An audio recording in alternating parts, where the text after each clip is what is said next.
아브라함의 아내 사라가 90세에 이삭을 낳은 내용과 그리고 이후 여종 하갈과 하갈이 낳은 아들 이스마엘을 내쫓는 두 가지 내용입니다.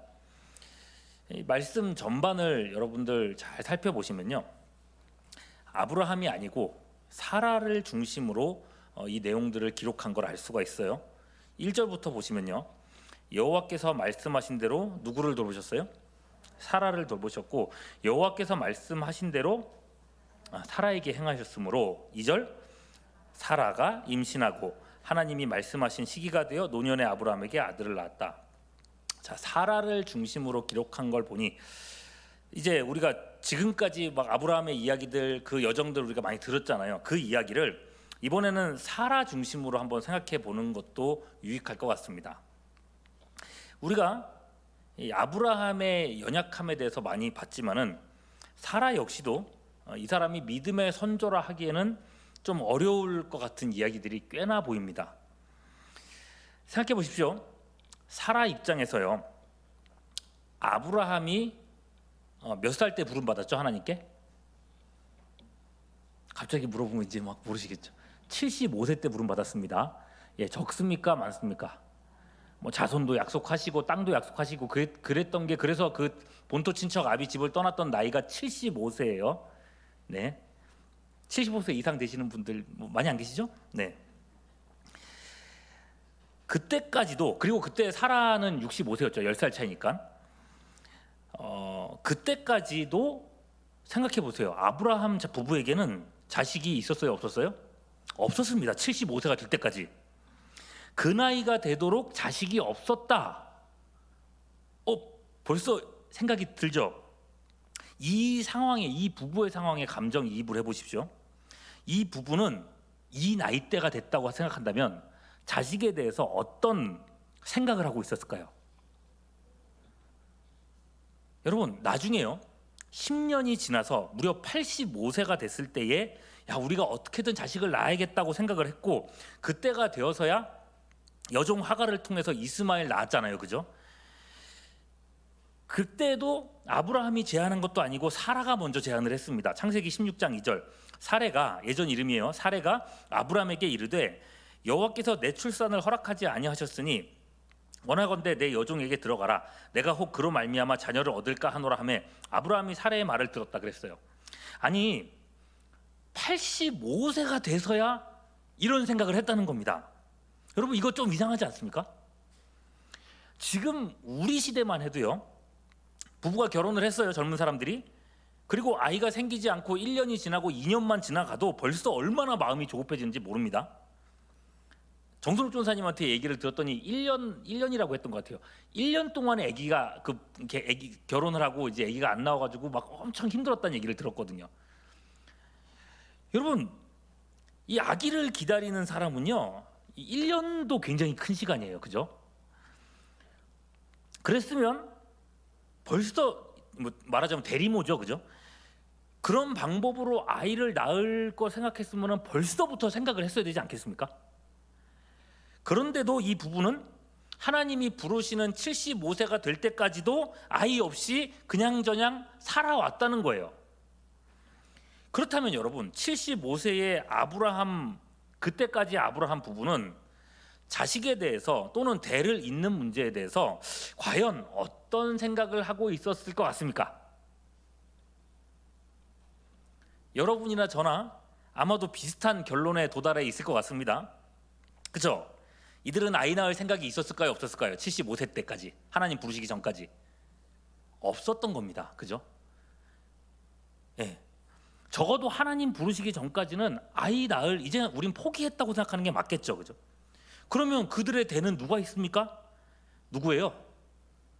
그렇죠? 롯이 있죠, 그죠? 롯. 여러분, 롯이 누굽니까? 아브라함의 형제 하란이 있었는데 그 하란의 아들입니다. 근데 창세기 11장 28절에 보면요, 하란은 그 아비 데라보다 먼저 고향 갈대아인의 우르에서 죽었더라 그랬어요. 그러니까 하란이 일찍 죽었고 그 아들 롯을, 아브라함에겐 조카죠, 자식 없는 아브라함이 거둬서 이 롯을 자기 후계자로 키웠던 겁니다. 그래서예요, 아브라함이 하나님의 말씀을 떠나서 본토를 떠나갈 때에 롯도 같이 데리고 갔던 겁니다. 후계자로서. 그렇게 보면요, 아브라함 부부는 스스로 이제 자식을 낳을 생각이 없었던 걸 알 수가 있어요. 이게 이렇게 보는 게 여러분 합리적으로 생각이 들지 않습니까? 그죠? 그런 마음이 이제 계속 이어지는 건데, 그래서 보면요, 롯이 결국은 아브라함을 떠나서 소돔 땅으로 떠나가 버리지 않습니까? 그래서 롯을 후계자로 할 수가 없게 됐네요. 그러니까 하나님이 다시금 이렇게 나타나 가지고 아브라함한테 약속을 하시죠. 네 자손에게 이 땅을 주겠다고 약속을 했을 때 아브라함의 대답은 이렇습니다. 창세기 15장 2절 3절. 아브라함이 이르되 주 여호와여 무엇을 내게 주시려 하시나이까? 나는 자식이 없사오니 나의 상속자는 누구라 그랬어요?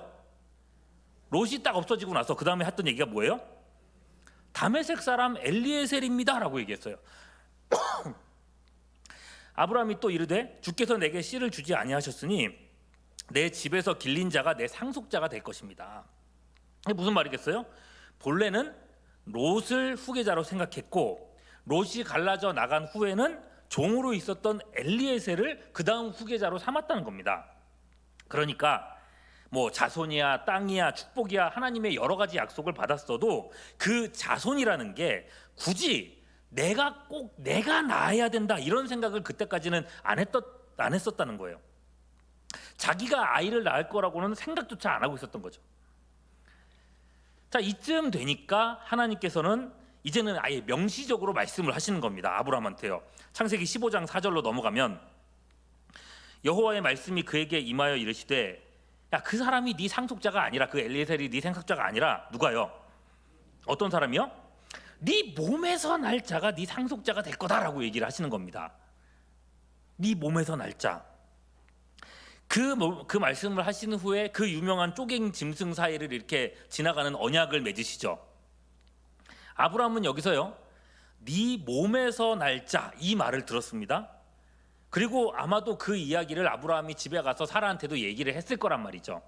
사라가 그 얘기를 들었습니다. 이야기를 들었을 때 사라는요 어떤 생각을 했냐면은 그 일이 남편 아브라함의 몸을 통해서 날 자라고 생각을 했지만 그게 누구를 통해서 일어날 일이라고 생각 안 했어요? 그렇지, 사라 자신을 통해서 일어날 일은 아니다.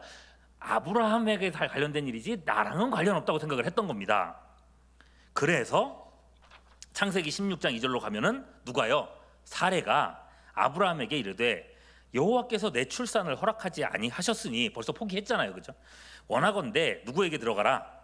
내 여종에게 들어가라. 내가 혹시 그로 말미암아 자녀를 얻을까 하노라 하매 아브라함이 사라의 말을 들었다 했습니다. 사라가 먼저 아브라함에게 말하자면 대리모 쓰자고 제안을 한 거죠. 네. 아니 뭐 하나님이 우리를 통해서 일하신다는데 뭐 누가 하든 무슨 상관이에요. 이렇게라도 해야 되지 않겠어요? 라고 얘기를 한 겁니다. 하나님을 위해서 사라 입장에서는 굉장히 큰 헌신을 한 겁니다. 그게 가장 현실적인 일이고 그가 자신이 할 수 있는 최선이라고 생각했습니다. 내가 희생해야지. 그건 여러분 아브라함도 마찬가지였던 것 같아요. 그렇게 아브라함의 86세의 여종 하갈을 통해서 누구를 낳았어요? 이스마엘이라고 하는 아들을 낳았습니다. 말씀을 읽어보시면요, 말씀을 여러분 몇 번이고 자세히 읽어보십시오. 이런 결정에 대해서 이 아브라함과 사라 두 사람은요 조금도 자기들이 잘못했다는 생각을 안 합니다.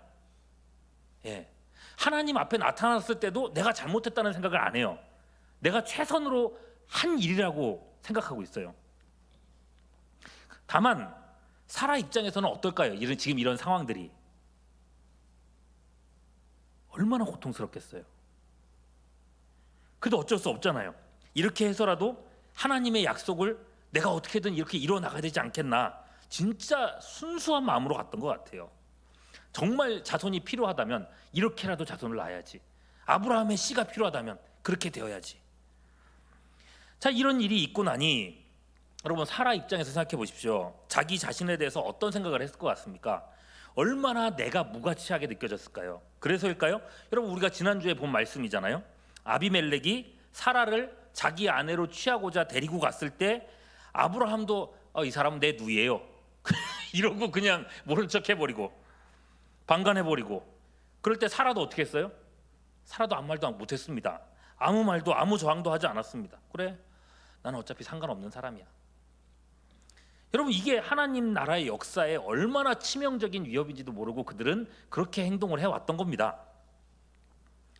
여러분, 지금까지 이제 사라의 입장에서 이제 그 일정들을 우리가 이 여정들을 살펴봤는데, 여러분, 이 모든 것들이 말해주고 있는 게 뭔가 하면요, 사라는요 스스로도 자신을 통해서는 자손이 나올 수 없다고 평생에 일관되게 생각해 왔다는 것입니다.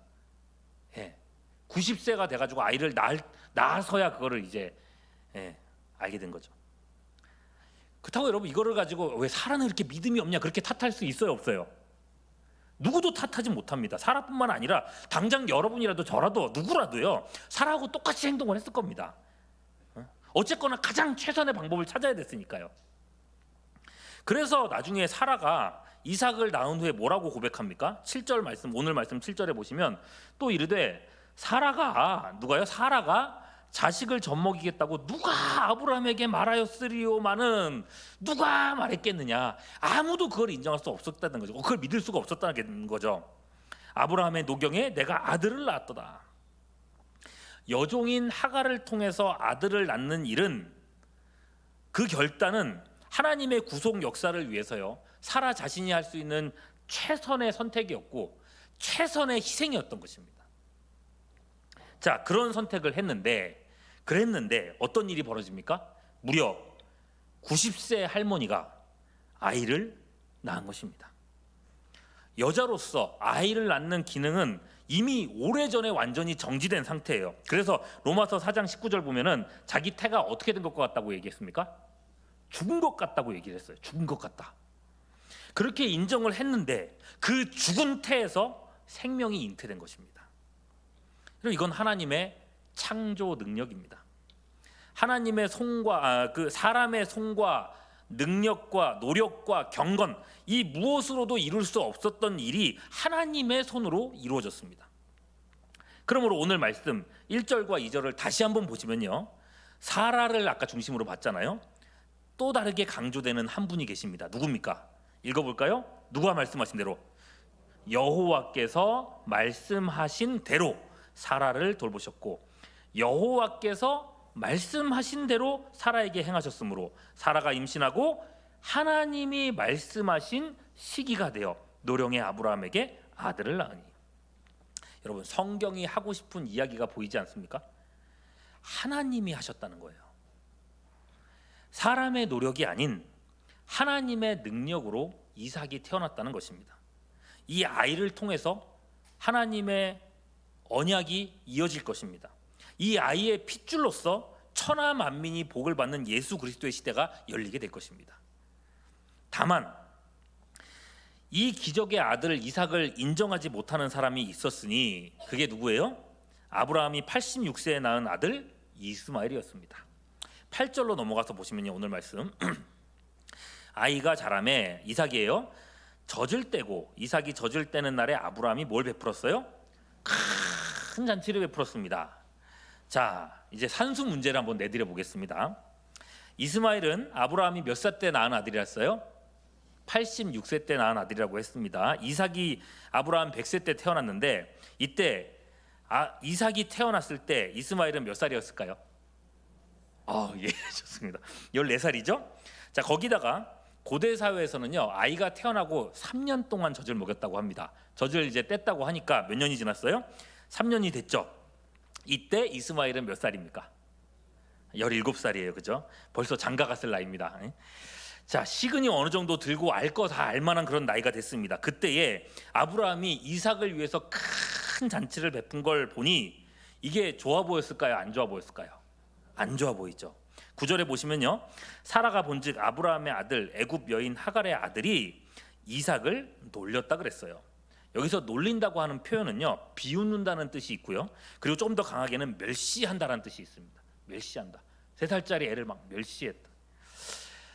이삭을 위해 베푼 잔치가 마음에 안 들었고, 무엇보다 주인 마님의 아들이 태어났으니 나는 종의 자식이잖아요.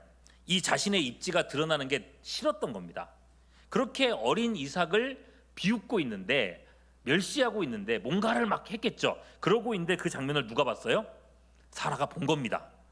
자, 사라는요 이걸 보면서 기시감을 느낍니다. 9절 보시면요, 이스마엘이 이삭을 놀렸잖아요. 그러면 이스마엘이라는 이름이 나와야 될 것 같은데 안 나와요. 뭐라고 되어 있는지 보십시오. 9절에 자, 뭐라고 했습니까? 애굽 여인 하갈의 아들이라고만 얘기했습니다. 사라는요 이스마엘이 하는 행동을 보면서 하갈을 떠올립니다. 히브리 원문으로 보면요, 오늘 읽은 9절 말씀하고 창세기 16장 4절이 비슷한 구조로 되어 있습니다. 구조로 봤을 때 이 의도적으로 구성했다는 거죠. 자, 16장 4절에 뭐라고 되어 있냐면은 아브라함이 하갈과 동침하였더니 하갈이 임신함에 그가 자기의 임신함을 알고 그의 여주인을 어떻게 했어요? 멸시했다 그랬어요. 그 일을 떠올린 거예요. 여종이 자신을 임신하고 나서 멸시했던 그 일을 떠올립니다. 여종은요, 이제는 내가 아이를 임신했으니 나는 임신한 여자로서 이제 그 아브라함 주인의 아이를 낳을 여자로서 뭐 말하자면 정실 부인 그 자리를 이제 넘보게 됐다고 생각을 한 겁니다. 그러니까 오히려 종이 주인을 막 이렇게 함부로 대했던 거죠. 지금 이스마엘의 행동을 보니 똑같은 상황이 이제 보이는 거예요. 언젠가는 이 여종의 아들이 이 집안을 넘보겠구나, 이 생각을 한 거죠. 아브라함의 복을 이 아들이 뺏어가겠구나. 그래서입니다, 이 여종을 통해서 자식 낳자고 얘기했던 당사자인 사라가 아브라함에게 말합니다. 이 여종과 그 아들을 쫓아내라고 요구를 하는 겁니다. 10절 이렇게 말해요. 그가 아브라함에게 이르되 이 여종과 그 아들을 내쫓으라. 이 종의 아들은 내 아들 이삭과 함께 어떻게 된다고요? 기업을 얻을 수 없다. 어찌 보면요, 사라가 너무 마음대로 하는 것 같지 않습니까? 너무 일방적이고 잔인한 거 아닌가 느껴질지도 모릅니다. 아마 아브라함도 그렇게 느꼈던 것 같아요. 아브라함 입장에서는 이 아들도 내 아들이거든요. 11절 보시면 아브라함이 그의 아들로 말미암아 그 일에 매우 근심이 되었다. 그래, 그건 너무했지. 자기가 낳자고 해놓고서는 자기가 쫓아내는 게 말이 되나, 이 생각을 아브라함도 했다는 겁니다. 그러나 하나님도 역시 단호하셨습니다. 12절 하나님이 아브라함에게 이르시되 내 아이나 내 여종으로 말미암아 근심하지 말고 사라가 내게 이른 말을 다 들으라. 뭐라고 했어요? 그 다음에 이삭에게서 나는 자라야 네 씨라고 부를 것이다. 사라의 말 그대로 이스마엘은요 아브라함의 기업을 얻지 못할 거라고 선언을 하시는 겁니다. 못을 박으시는 겁니다. 물론 아브라함의 아들로서 하나님께서는 이 이스마엘의 생활과 미래를 책임져 주실 겁니다. 그냥 거지처럼 살도록 그냥 내쫓아버린 그런 건 아닙니다. 그러나 하나님의 언약적 유산을 이어받는 것은 누구밖에 없는 거예요? 이삭 한 사람밖에 없다는 것입니다. 결국 하갈과 이스마엘은 아브라함 집에서 쫓겨난다.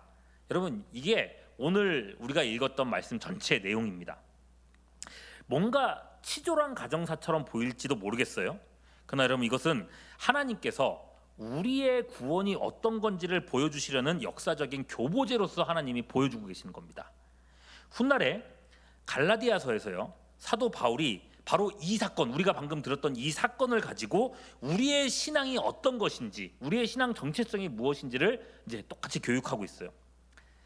율법과 자기의 이런 것으로 구원받으려고 하는 사람과 은혜와 믿음의 의 이런 것으로 구원받는 사람의 차이를 사라와 하갈의 이야기를 비유로서 풀어가는 것입니다. 하갈을 통해서 낳은 아이는 인간 행위에 있어서 최선의 선택이었습니다. 정말 희생이기도 했고요. 이 자녀는 하나님의 복을 받을 수 있는 자녀였습니까? 없는 자녀였습니까? 없는 자녀였다는 것입니다. 최선의 희생이고 선택이었지만, 반면에 여러분, 사라가 낳은 아들 이삭은요 기적의 아이였습니다. 태어날 가능성이 전혀 없는 사라의 몸에서 하나님의 말씀대로 태어난 아이입니다. 인간의 노력과 열심과 의가 전혀 관여할 수 없는 아이였어요. 하나님은 사라의 아들 이삭을 통해서만 하나님의 구원 역사를 이루셨다는 겁니다. 하갈과 그 아들이 그렇게 되었던 것처럼 율법을 의지하는 사람은, 자기 의를 의지하는 사람은 결코 하나님 나라를 유업으로 받을 수 없다는 것입니다. 그 아들을 쫓아냈던 것처럼. 누구만 구원받아요? 하나님의 말씀과 기적으로 태어난 이삭처럼 하나님의 택하심과 부르심을 받은 사람들, 아무 공로가 없는 우리들이 하나님의 나라를 유업으로 받는다는 것입니다. 사도 바울의 말로 말씀을 드려보죠. 갈라디아서 4장 21절이에요. 내게 말하라. 율법 아래 있고자 하는 자들아, 행위를 통해서 구원받고자 하는 사람들아, 율법을 듣지 못하였느냐. 22절 기록된 바 아브라함에게 두 아들이 있으니 하나는 누구에게서요? 여종에게서, 하나는 자유 있는 여자에게서 낳다 하였으며. 자, 두 사람에게서 나온 자녀에게 어떤 차이가 있는가 보면요, 23절 여종에게서는 육체를 따라 낳고 자유 있는 여자에게서는 무엇을 따라? 약속을 따라 낳느니라. 여러분, 이삭이 약속을 따라 태어난 자식이라는 것입니다. 어떠한 인간적인 노력이나 헌신 없이 오직 하나님의 능력만으로 태어난 자녀가 약속의 자녀가 되었다는 것입니다. 그런데 여러분, 사람은요 어떠냐면 어떻게 해서든지 인간의 노력이, 내 어떤 열심이 하나님 나라에 대해서 어떤 역할을 할 거라고 자꾸만 기대를 한다는 말입니다. 에이, 그래도 어떻게 내가 가만히 있는데 구원받냐? 내가 그래도 조금이라도 착하게 살았어야 구원받지. 아니 뭐 저런 사람, 그리고 또 그런 거, 저런 사람 천국 가면 나는 천국 간다 안 간다? 나는 안 간다. 저런 사람 천국 가면. 그런 얘기들 막 하잖아요. 이런 생각이 다들 있어요. 그런데 여러분, 아니라는 겁니다. 제가 전에 그 얘기 했었던 것 같은데, 새벽 때 말씀을 드렸었나요? 그 문자 왔었을 때, 그죠? 새벽 기도 끝나고 문자 왔었을 때 그 얘기를 전에 드렸던 것 같은데, 갑작스럽게 이렇게 새벽에 문자가 왔잖아요. 갑자기 대피하라는 문자, 가족들과 함께 뭐 대피하라는 그 문자를 보고 여러분들은 어떤 생각하셨습니까? 예. 저는 무슨 생각을 했냐면은, 이런 급한 문자가 올 거면은 분명히 머리 위에서 조금 있으면 미사일이 떨어진다고 생각을 했어요. 죽는 거겠구나라는 생각을 했었어요, 순간적으로. 그러면 그런 생각이 들었을 때에, 야, 이제 주님 봐야 될 텐데라는 생각을 하겠죠. 그렇죠. 저만 생각을 했는 것 같습니다. 저는 그런 생각을 했어요. 그런데 여러분, 그때 정말 너무 놀랬던 게 뭐냐면은, 천국 간다라고 기뻤을까요? 목사인데 부끄럽다, 그죠? 근데 정말 어떤 생각이 들었냐면, 내가 잘 살았나는 생각이 드는 거예요. 이게 너무 무서운 거예요. 내가 잘 살았나? 이게 믿음입니까? 믿음이 아닙니까? 너무 겁나는 거예요. 이거 믿음 맞나 싶을 정도로. 하나님 앞에서 내가 정말 잘 살았나는 생각이 들면 어떡하라는 겁니까, 여러분? 착하게 살아야 구원받지. 이게 우리를 지배하고 있단 말이에요. 말하자면 갈라디아서 4장 29절의 상황이 이런 겁니다. 그러나 그때에 육체를 따라 난 자가 성령을 따라 난 자를 박해한 것 같이 이제도 그러하도다. 여러분, 행위라는 게, 우리의 의라는 게, 내가 행동하는 그 의라는 게 은혜라고 하는 그 자리를 자꾸만 메꾸려 든다는 거예요. 은혜를, 믿음을 아무 행한 것 없이 의롭다 함 받는 그 일을 조롱하고 배격하고 박해한다는 겁니다. 아니야, 그래도 네가 행동을 해야 돼. 네가 뭔가를 해야 돼. 뭔가를 이루고 하나님 앞에 인정받을 만한 일을 해야 네가 그래도 당당하게 천국 들어가지 않겠어? 라는 생각을 하게 만든다는 거예요. 그런 모습에 대해서 하나님은 어떻게 하신다고 합니까? 하갈과 이스마엘을 쫓아내셨듯이 그런 생각들을 설 곳 없게 만들겠다는 게 하나님의 의지라는 거예요. 갈라디아서 4장 30절. 그러나 성경이 무엇을 말하느냐? 여종과 그 아들을 내쫓으라. 여종의 아들이 자유 있는 여자의 아들과 더불어 유업을 얻지 못하리라 하셨느니라. 같이 못 간다는 겁니다. 행위의와 믿음의 의는 같이 못 간다고요. 여러분, 기독교를 세상 모든 종교와 다르게 만드는 중요한 교리가 한 가지 있다면 이겁니다. 행위 0, 믿음 100. 믿음 99, 행위 1. 기독교입니까? 아닙니까?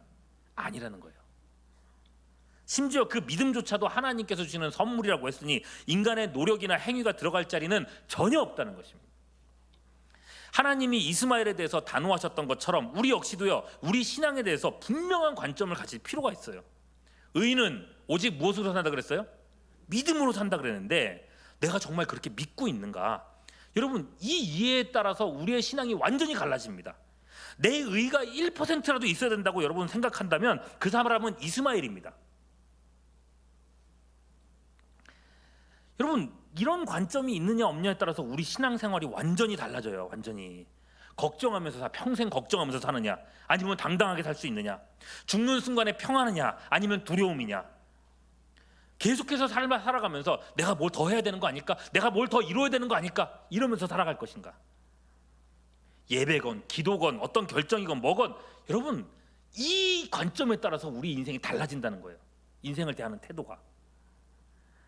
여러분 이런 관점을 가질 때 어떻게 뭐가 달라지는지 한 가지 예를 들어서 말씀을 드려볼게요.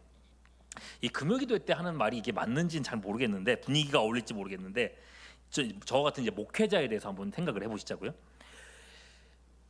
목회자를 다른 말로 이제 성직자라고도 하지 않습니까? 성직자, 거룩할 뭐 그런 사람이라고 생각하는데, 자 목회자에 대해서 생각할 때에 불교에는 누가 있어요? 스님이 있고요. 뭐 그 불교에서는 목사님이라고 안 하고 목사라고 한다고 해서 왜 우리도 뭐 스님을 스님으로 안 하고 뭐 이렇게 한다고 어디서 우스갯소리 하는 걸 들은 것 같은데, 스님이 있고요. 중세 가톨릭 교회는 수도사들이 있습니다. 자 이런 사람들과 교회 목회자, 목사의 차이가 있다면 그 어떤 차이가 있을 것 같습니까, 여러분? 스님과 목회자의 차이 뭘까요? 그걸 잘 구분을 못하는 사람들이 많아요. 불교의 스님, 제가 다른 종교의 어떤 직을 비하하려는 게 아닙니다. 본질적인 차이점에 대해서 말씀드리는 겁니다. 불교의 스님들은요, 세상을 초월해서 득도하기 위해서 자기 자신의 해탈을 위해서 승려의 길로 나가는 겁니다. 그 출발점이 누구한테 있어요? 나한테 있어요. 그죠? 그 일을 위해서 내가 노력해야 됩니다. 선행을 하든 마음을 비우든 뭐 가부좌를 틀든 그런 것들을 많이 할수록 내가 좀 더 높은 자리에 높은 어떤 그런 경지에 오를 수 있다고 믿습니다. 그죠? 맞습니까? 네. 그리고 가톨릭이요. 지금 가톨릭은 모르겠는데 중세 시대 가톨릭의 수도사들 같은 경우에도 불교랑 거의 똑같습니다. 중세 교회가 타락했고 교회와 함께 사회 전반이 다 썩었습니다.